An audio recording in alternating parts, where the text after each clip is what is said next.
Jonathan Clements, a very warm welcome to the Humans versus Retirement podcast. Hey, Dan, thanks for having me on. I really appreciate it.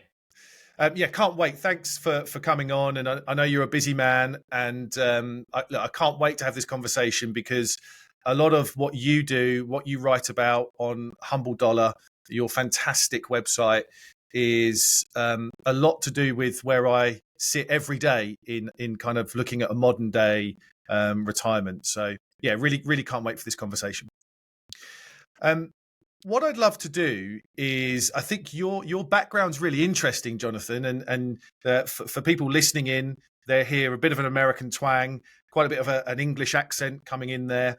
But you have written for some amazing publications in the States around the topic of personal finance for many, many years. So you're hugely well qualified to have this conversation. But I'd love you to spend 5 minutes or so giving the listeners a bit of a background about you and your journey and ultimately where you are today.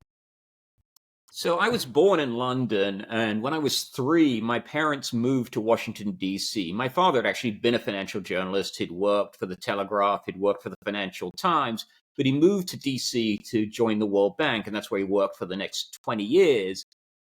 After 7 years at the World Bank, he got posted to Bangladesh, which meant that he and my mother and my younger sister headed there, and I and my brothers got shipped off to British boarding school, where the American accent was beaten out of me.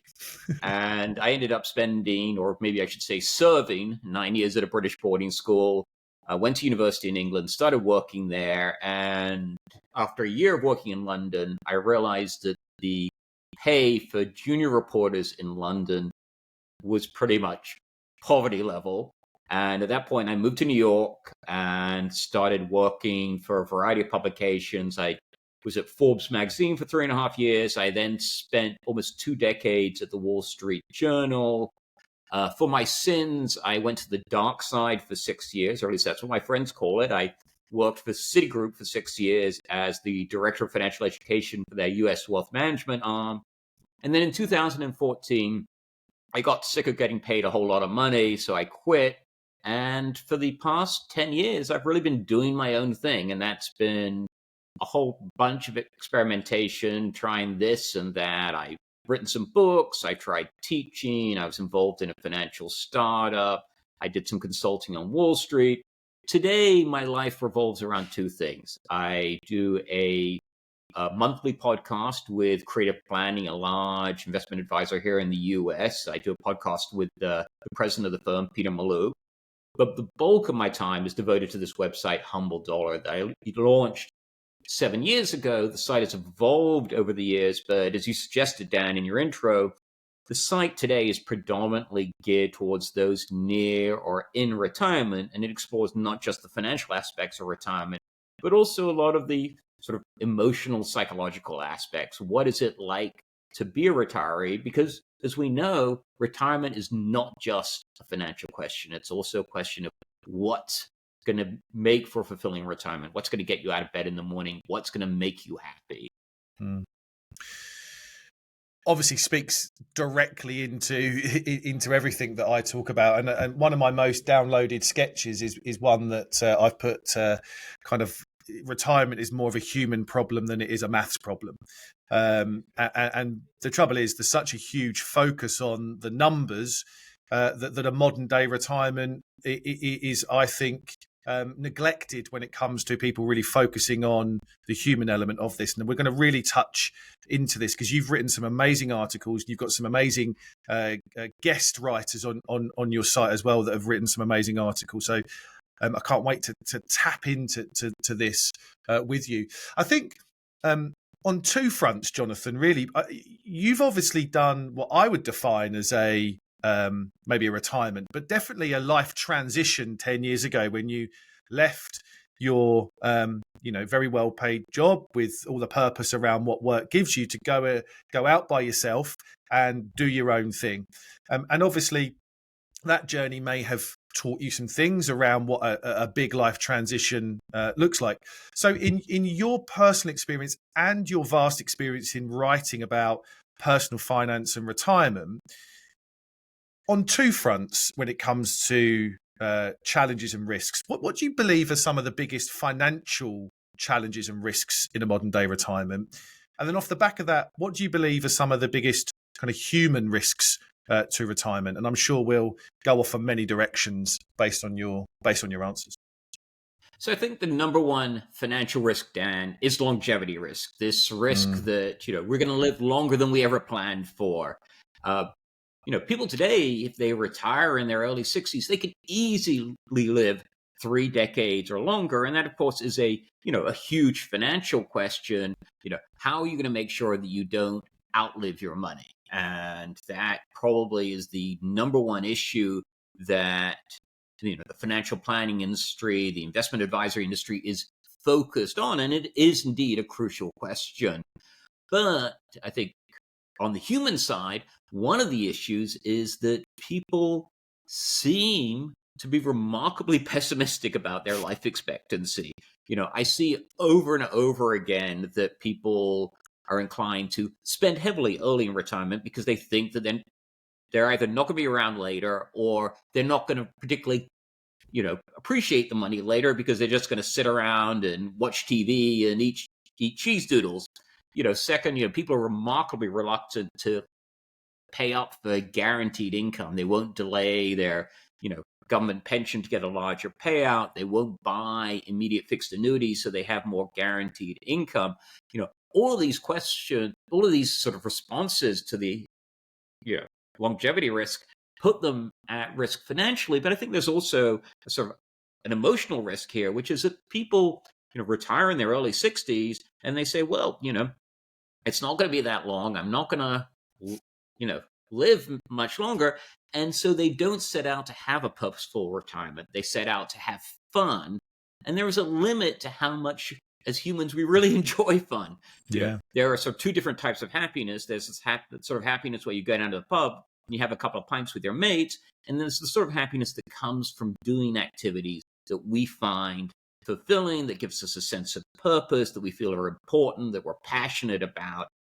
And I think in designing their retirement, folks focus far too much on the going down to the pub and having a couple of pints type of happiness, and not nearly enough on this having a fulfilling retirement where you do something that gives you that sense of purpose.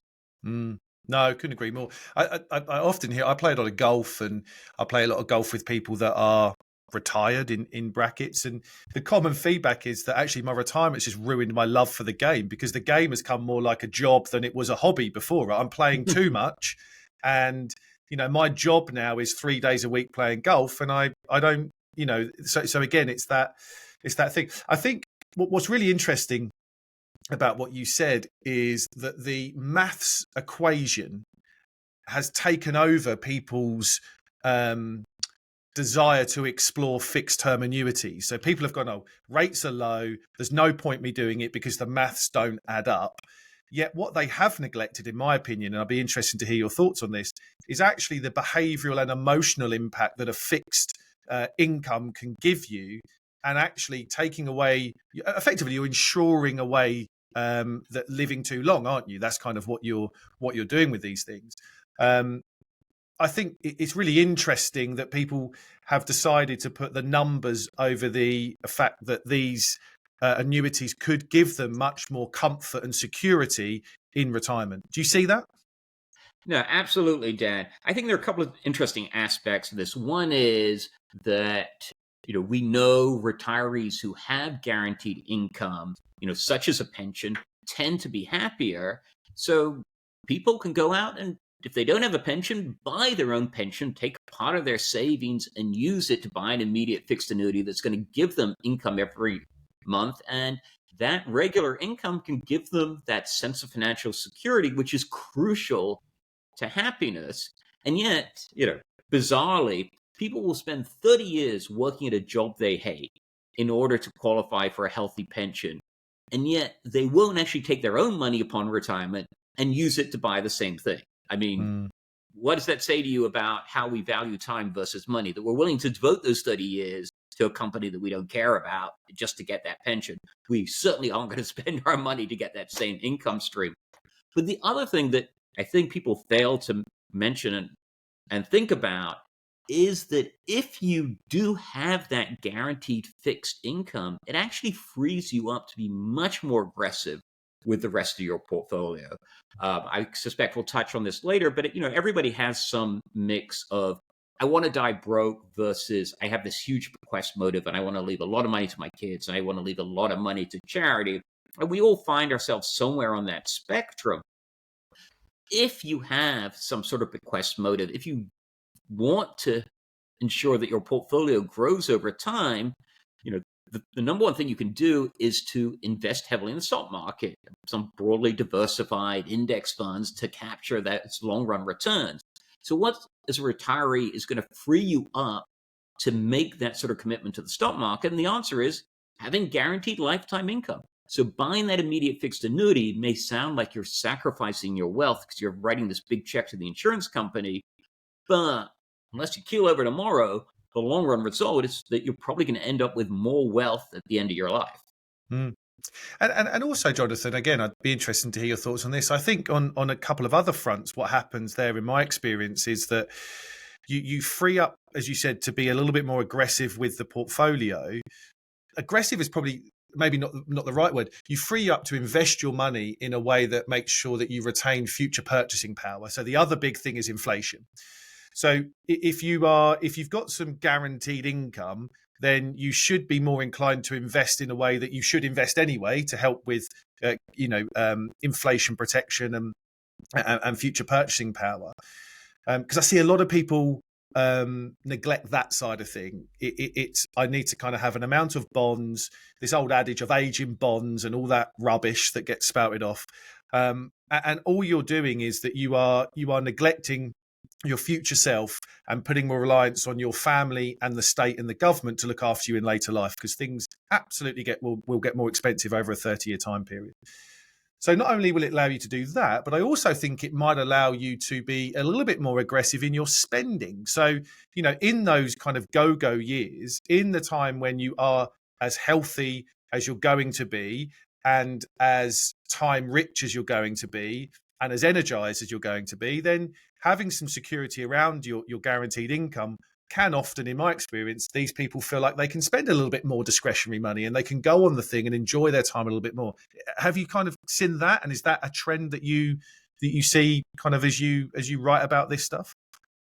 So absolutely. I mean, if everything that you have is hinging on the financial markets, meaning the stock and bond market, obviously, whenever you see some sort of dip in the financial markets, it's going to cause a tightness in your chest, and you're going to think, well, maybe we won't take that expensive vacation this year. Maybe we should, maybe we should throw back on the spending. I think one of the things that I see is that people don't really understand what their life expectancy is going to be upon retirement. And there's all kinds of confusion around this. I mean, I've had people who look at life expectancies as of birth and say, well, I'm 65. Somebody, who was born in the year I was born typically dies by 75 or 77. I've only got 10 or a dozen years left. But as we know, life expectancy as of birth is not the same as life expectancy as of age 65. There are all those unfortunate people who die, before they get to 65, particularly, I regret to say, young men. They seem to be very good at killing themselves off. Once you drop out all those young men who kill themselves in the late teen and early 20s, life expectancy vastly improves. At 65, you're not looking at 10 or a dozen more years. You're probably looking on average at 10 or 22 more years. And then on top of that, if you are somebody who's been reasonably good about your health, you can probably tack another 4 or 5 years onto that. So at age 65, you might be looking at a typical life expectancy, if you've taken care of your health and so on, of around 90. And that means that's the median. So there's a good chance that you're going to live beyond that. Now, why do I go through all of that nonsense? Well, at age 65, if that's the year you retire, you may be looking at 25 plus years. And that has two implications. One is you're not going to need all your savings in year one. So there's no need to have all of that savings in short-term bonds, to have it all in cash investments. You have plenty of time to invest for the long haul. And indeed, you have plenty of time for inflation to put a serious dent in your lifestyle. So that's why you should continue to invest for the long haul with at least a significant portion of your portfolio. Mm. It's interesting, isn't it, longevity? And I think there is, as you've rightly said, there's a huge gap in education about what that is and what it means. The Office of National Statistics here in the UK publish figures just based on what sex you are and how old you are. And it's obviously backward looking data, right? It's kind of like, well, the data of but if we look forward and we think about, all of the projections that are coming out from these various research institutions, with modern medicine and diets are better and people are exercising better and longer and etc., then we know that life expectancy is reaching out significantly. The other thing that people don't appreciate is the maths behind it, i.e., if you've got two people, so this is not just an individual. If you're married or you have a partner, the chances of one of you getting to age 90 to 95 it's not kind of, you don't half it. There's a significant add-on to the percentage chances that one of you makes it. I was working with a new couple yesterday, and part of the stress testing software that we use, it's got these kind of forward-looking longevity calculators in it, and they're both 60, and and I showed them there's a 50% chance that one of them will reach 94. And it shocked them. They were like, what? I was like, yeah, there's a 10% chance that one of you will get to age 100. So it's, I think the biggest takeaway for me is if you're a couple, this is about the lifespan of kind of both of you, and your money needs to last till the end of your partner's life, your spouse's life. And I think there's an additional factor to consider here, which is that there is evidence that couples, the two of them, tend to live longer than single individuals. Yeah. And it goes to the importance of social interaction in retirement. So if you have a spouse or a partner, you have a built-in social life. Social life should be larger than just your spouse or partner, but certainly you are getting some social interaction every day. And the stats suggest that not only enhances your retirement, but also tends to lead to longer longevity. Absolutely. We'll come back to that point. I just want to stay on the financial element for another couple of minutes, and then I'm going to move on to a couple of things you've said, which I think really kind of delves into the human side of this. What do you? We've talked about kind of equities and bonds as an investment, mix and guaranteed income in retirement, in terms of trying to educate people in the benefits of holding equities. We've touched on it a little bit, but I think it's really important just to spend a bit of time on this, because I work with so many people. I start to work with them where they're in these glide path funds or these lifestyling funds that are gliding them down into bonds and government bonds, or they come to a point in their life where they become very wary of the markets and losses and everything like that. However, as you rightly said, this could be an investment journey for as long in retirement as you were accumulating the assets. So what are your views about kind of portfolio makeup and how we should start to really view investing our money in retirement? So, Dan, a lot of people are out there and say, oh, well, once you reach retirement age, you should have, only half of your portfolio in stocks, or you should have a balanced portfolio with 60% stocks or 40% bonds. And what I would say is, well, let's look at these numbers from the ground up. The first thing you need to figure out is, what other income do you have? What are you going to get from your government pension? What are you going to get from any fixed annuity that you purchase? What are you going to get from any corporate pension that you have? You're going to have that level of income. And then you say, so how much income do I need on top of that? In other words, how much income is going to come from my portfolio? And what I would say is, okay, let's say that, you need, on top of whatever you get, from the government, from your pension, from your immediate annuity, let's say that you need, pull a number out of the air. Let's say you need $20,000 a year from savings, right?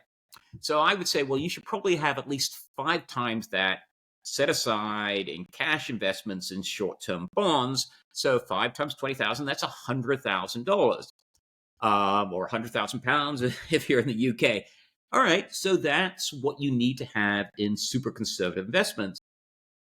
Depending on your risk tolerance, I would say, well, after that, really, it's up to you. If you're aggressive, I could see putting much of, or even all of that money into the stock market. Now, I'm not saying that, you should have 60-40 or you should have 50-50. All I'm saying is you should have those 5 years of, portfolio withdrawals set aside in conservative investments. When I do those numbers for myself, I end up with about 90% in stocks.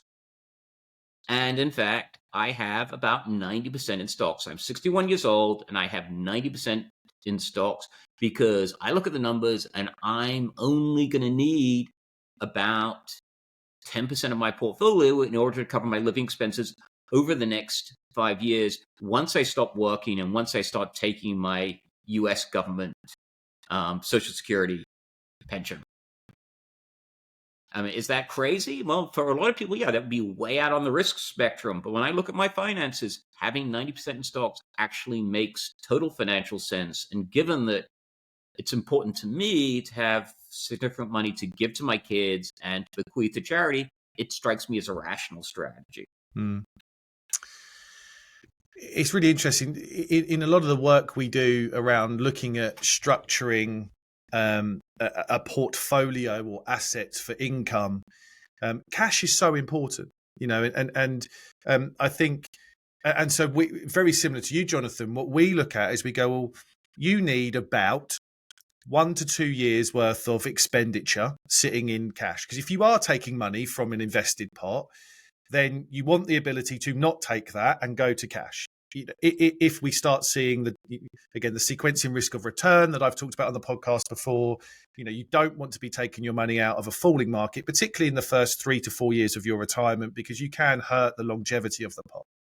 So that's great. Then let's look at the non-negotiable things. So I say to people, what would you be really, really, really annoyed about over the next 3 years that you couldn't spend your money on?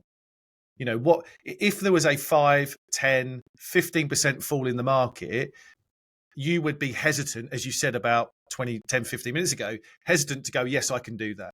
Is it a holiday? Is it a new car? Is it home improvements? Is it a gift to your children for a wedding or whatever that is? Whatever that says, put that in cash. So now we're going, right, you've got 2, 3, 4, 5 years in cash. That frees up all of your short-term spending. Add on some income, some annuity, some guaranteed income, add in some state pension at some point. That means you are freer now to think about the risk of the job of the money that you're going to invest in. And the job of that money is to replenish your cash pots over the medium term and to retain your purchasing power over the long term. And I think that way you can start to free up your plans risk, not your attitude to risk, but the risk towards your plans of having money invested in the stock market. Because again, I'm interested to hear your thoughts on this, because I think people have got risk all wrong. People confuse volatility with risk, and actually it's not. It's welcomed in investing circles because that's what gives us the kind of long-term return, right? Mm-hmm. Yeah, no, absolutely. In retirement, you need to continue to embrace investment risk.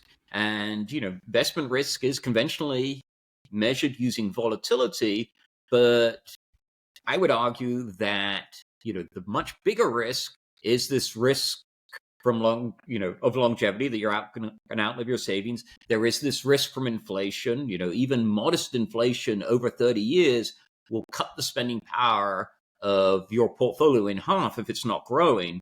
So what's the risk that you want to take? Do you want to take longevity risk? Do you want to take inflation risk? Or would you happily accept a little bit of volatility in the return for not having to worry about longevity risk and not having to worry about inflation risk?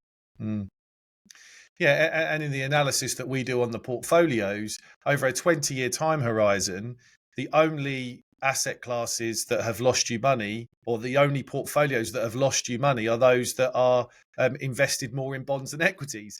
So over a 20-year time horizon, those with 60% or more in equities, the worst returns are still positive. Those with 40% in 60% or more in bonds, the worst returns are negative. So you look at that and you think, well, tell me where the real risk lies when you're investing your money.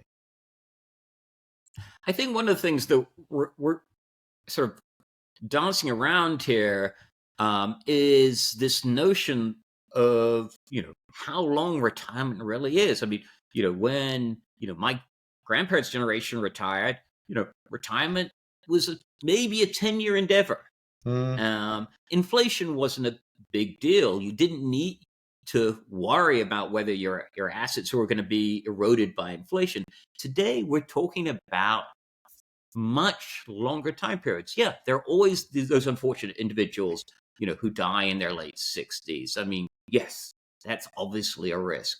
But the numbers tell us that if, you've been reasonably careful about your health through your life, that you are looking at that 90-plus-year-old future self. And managing money with that goal in mind is, a totally different ball game. You cannot just put everything in a savings account anymore. You need to have some sort of long-term strategy. But, and I don't want to totally hijack the conversation here, Dan, but I think it also sort of raises big issues about, how, our current conception of retirement and whether we've got it all wrong.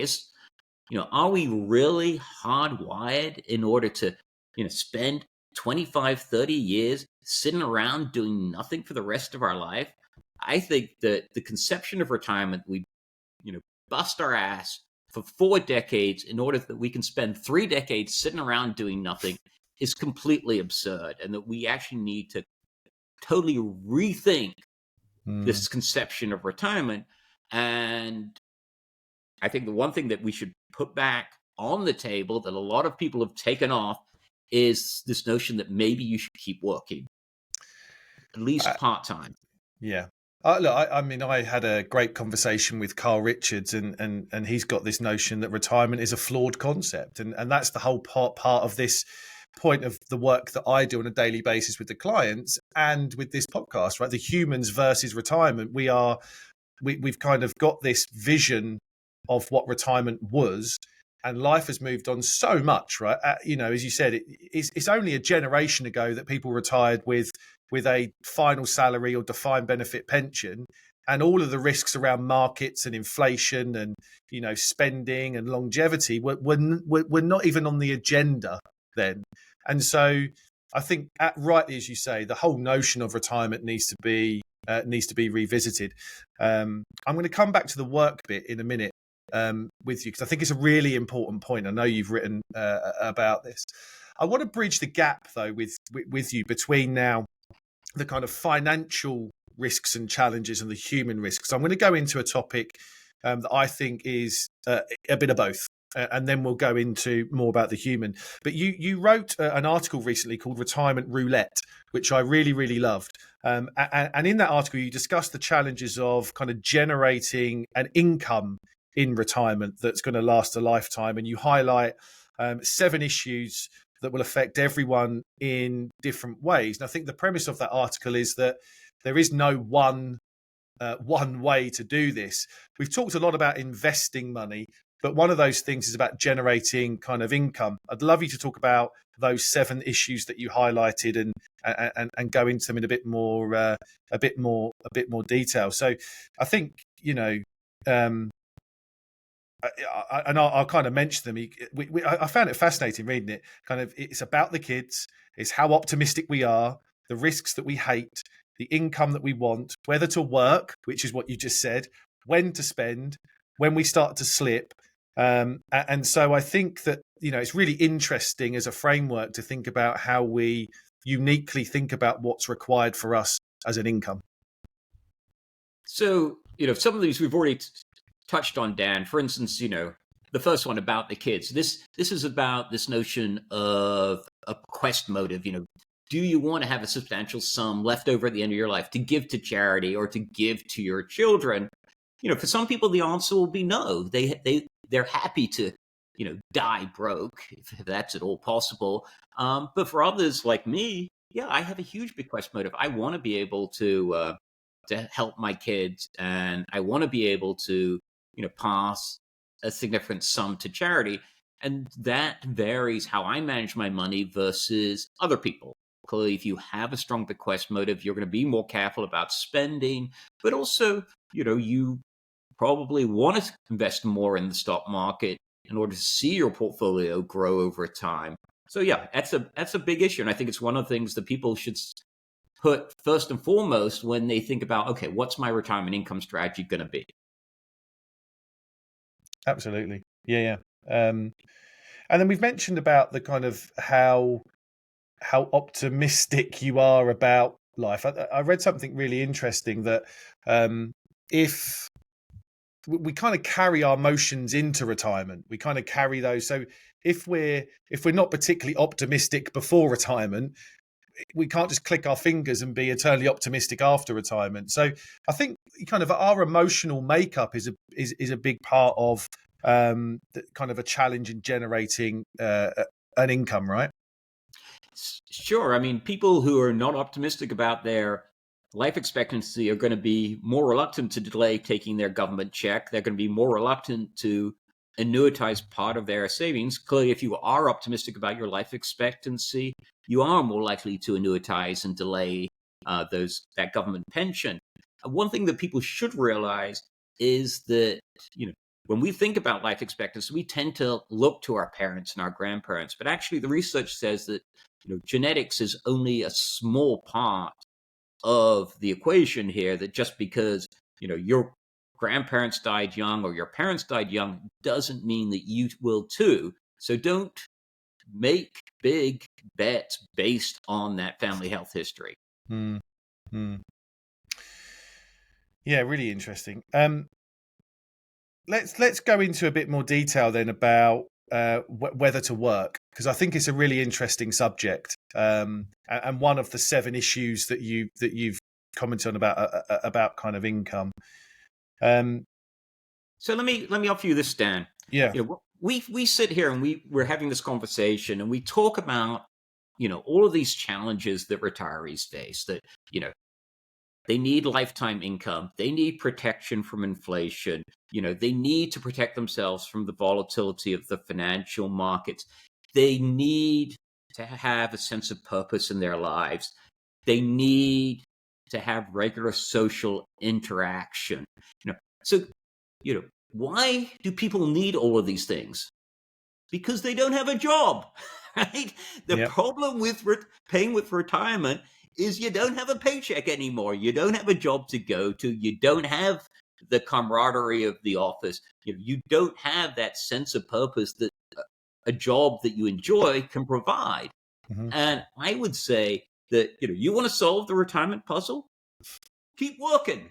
Yep. Have a paycheck coming in. Mm. And I think that this, is going to be a big issue and a subject of discussion over, the next 10 years. And let's think about it from 3 different perspectives, okay? First of all, there's the individual. Well, that's what we're talking about here. How do I pay for retirement? Well, I'll tell you what. If you can go out and you can find a part-time job that pays you $30,000 a year, not only will you have the camaraderie, not only will you have the sense of purpose, but getting $30,000 a year, if you use a 4% withdrawal rate, that's like having $750,000 added to your nest egg. It's a huge win for the individual. But let's also think about it from a society point of view. We have all these issues that people talk about. How are we going to fund government pensions? Why do we have these inflationary pressures? Why are we having labor shortages? Why do we have this huge trade deficit? Well, fundamentally, it's not a financial issue. It's a demographic problem. We are moving to a world where we have too few workers and too many people dependent on goods and services that they provide. What we need to do is to shift that back. So there are more people producing goods and services and less people dependent upon their labor. And governments need to get smart about this. They need to start creating financial incentives for older citizens to stay in the workforce. Maybe it means giving them tax break. Maybe it means, mandating certain requirements for the, in terms of ageism and so on in the workforce, so that corporations don't kick these people out. And then in terms of employers, smart employers today should be trying to figure out how they can create jobs that are appealing to older citizens, that involve less physical labor, that offer, flexibility in terms of hours. If we can get to the point where more people are willing to stay in the workforce for longer, a whole slew of societal problems will be solved. But for now, it's not on the policy agenda. People just aren't talking about it, and yet it's the most bleeding obvious solution out there. Yeah, we need to find a way to get people to work for longer, not only for their own good, but also for the good of society. I absolutely 100% agree. I mean, I wrote a blog piece, 7 reasons why working should be part of your retirement plan. I know that you've written about this before, and it's on so many fronts that this helps the individual and society, as you said.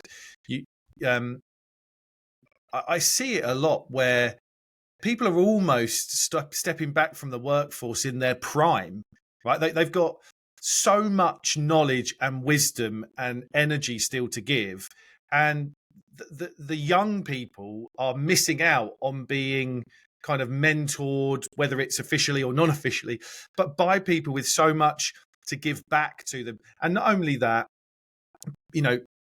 corporations out there are going to retain this stuff and benefit from people's knowledge and wisdom.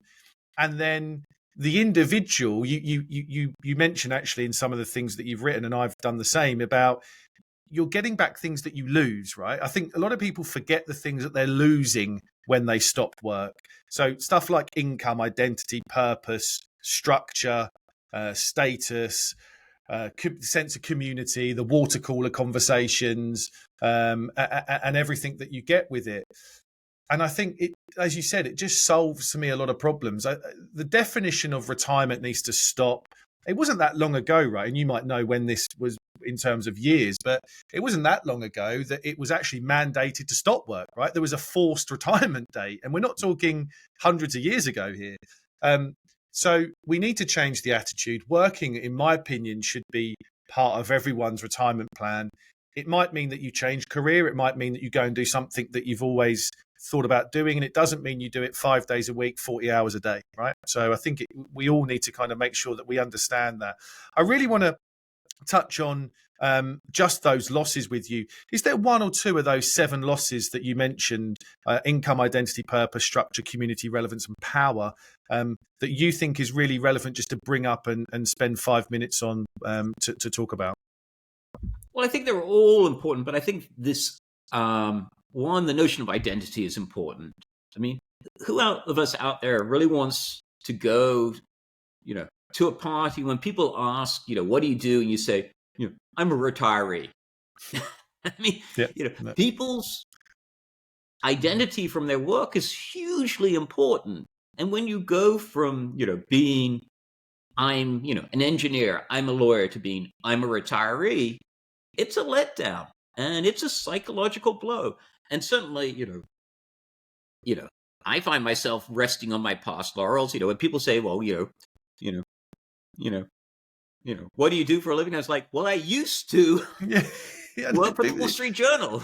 Yeah. People start with that, don't they? I used to do this. I used to do that. I used to do this. It's not the thing. Yeah, absolutely. Yeah. No, you want to be able to say, I volunteer at this. I work 3 days a week at that.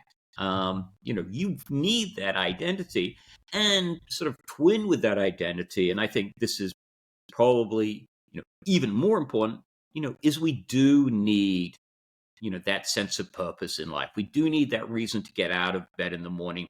As you know, Dan, I've spent a lot of my career writing about money and happiness. And there are really three pillars to a happy financial life. One is, this sense of autonomy that comes from having your finances in good order, having a decent amount of money in the bank, knowing that, your world is not going to get rocked because you lose your job or because the stock market drops 30%. So financial security is a key pillar of happiness. I say to people that, money is sort of like health. It's only when you don't have it Yeah. that you really appreciate it. Yeah. When you're in good health, everything's fine. When you feel ill, the only thing you want to do is get better. It's the same with money. When you don't have money, having money is the one thing you want to have. Once you have money, you don't really think about it that much. Two, you need that sense of social connection. You need a robust social network of friends and family. And of course, work gives you that. And then three, you want to be able to spend your days doing stuff that you think are as important, that you find challenging, that gives you a sense of purpose, that you feel that you're good at. And that too is something that work gives you. So in many ways, having a job gives you the three key elements that are crucial to a happy financial life. One of the big things here in the US, and I imagine that it's also there in the UK, is the so-called FIRE movement, financial independence, retire early. And the FIRE movement here has got huge amounts of publicity over the last 10 or 15 years. I'm now proposing that we actually have an alternative to the FIRE movement, and I want to call it the ICE movement, ICE. I'll continue earning. Yeah. Trademark that quickly. I love that. Very good. Yeah. So the ICE movement. I'm saying it here and now for the first time on your podcast, Dan. I think the ICE movement is going to be the wave of the future. Yeah. Yeah, I couldn't agree more. And it's that, I do think there's the kind of in the science of happiness, isn't there? They talk about the U curve in life when we end up being probably at our least happy in our late 40s, early 50s, and we're coming out the other side. And so that, I think that makes the transition, if you replace the word retirement with second half of life, however, there's so many different phrases, but that part of life, if we kind of say we might live to age 100, we've made it to age 50, we might have another 50 years. That second half of life is so crucial because we might have been through 10 years previously of pretty hard stuff. We might have growing up children that cause us, I've got them, they cause you one or two issues. We might have elderly parents that we have to emotionally and financially support. And you're coming out of that kind of area where it's more about you, your passions, your purpose, and pursuing those for the first time. So, or for the first time in a long time. And that's where that link to happiness comes in. I think at that point in our lives, we want to try and search out happiness more so than we've done for quite a vast number of years. There's a couple of points quickly on that, actually, because when I was reading your stuff, you mentioned 2 points. You've already kind of talked about one, pursue your passions and have purpose. But there's another one that you put about avoiding comparisons, which I find fascinating. I think it's I wrote something a couple of weeks ago about how us as humans, we kind of tend to think in relative terms, not absolute terms. And I think it's a real danger for people going into retirement that they don't focus on themselves and they're worried about what other people are doing or not doing. So the birth of happiness research as conducted by economists goes back to 1974, an economist at the University of Southern California called Dick Easterlin. And he, back in 1974, wrote this paper that didn't get a whole lot of publicity at the time and pointed out that even though, and he looked at a couple of different societies, even though these societies had grown wealthier and seen higher income over time, their reported happiness had not budged. And, the Easterlin paradox is that, even as income and wealth rises, happiness doesn't tend to increase because people don't think in absolute terms. They think in relative terms. And, if you look around and, all you see are richer neighbors, it's going to hurt your happiness. This is why, you shouldn't want to go to that resort you can barely afford, because you're just going to sit there and think, all these people I'm with, they have much more money than me. I can barely afford this and I feel inadequate. You don't want to go into that store where you can barely afford the clothes or you can barely afford the jewelry, because again, you'll look around and say, wow, I really feel poor because I can't really afford anything in this store. You want to live in a town, in a neighborhood, go on vacations, go to stores where you will be with people of similar affluence, because that way the comparisons don't work against you. And in fact, if you really want to feel good, go move to a poor neighborhood and be the richest person on the street. Then you'll feel really good. Yeah. Do you think we're at a time, though, where, thinking about a modern day retirement, when, in brackets, social media, there is more in our face about comparison now, isn't there, than I think there's ever been. Not only are we comparing ourselves to our neighbours, we now compare ourselves to so many other people that we have never met before, that end up putting, maybe fake pictures. I'm not judging, but maybe fake pictures on social that show this kind of this continuous happiness and wonderful life. And I think it's a real challenge and danger for people entering into retirement, that they keep comparing and keep thinking in relative terms. Yeah, no, you're absolutely right. I mean, people rarely post on social media, oh, I had a really awful day. My kids hate me. I had an argument with my spouse, so on and so on. Yeah. But, that is the reality. People don't reveal that stuff. When my kids were young and we would take, walks through the neighborhood and we would pass big houses, and my kids would say, oh, they must be rich. And of course, me being me, I'd say, you have no idea. The house may be heavily mortgaged. The landscaper may not have been paid. The 2 German automobiles in the driveway may be leased, and they may be spending their evenings sitting around with the credit card statements, fighting about how they're going to pay the minimum monthly payment. You just do not know. There is enormous virtue to being the millionaire next door, the person who lives comfortably within their means. They drive the secondhand cars. They don't spend to the max of their income, because in the end, you have that sense of financial security that knows that you're going to be okay no matter what life throws at you, whether you lose your job or the stock market goes down. But if you're those people who have the heavily mortgaged house with the 2 leased German automobiles and so on, you're living on the edge. And trust me, they are not happy people. Absolutely. I want to kind of go into wrapping up the episode with you. It's been such a wonderful conversation, that we could go on forever, but I'll try and get to an end point.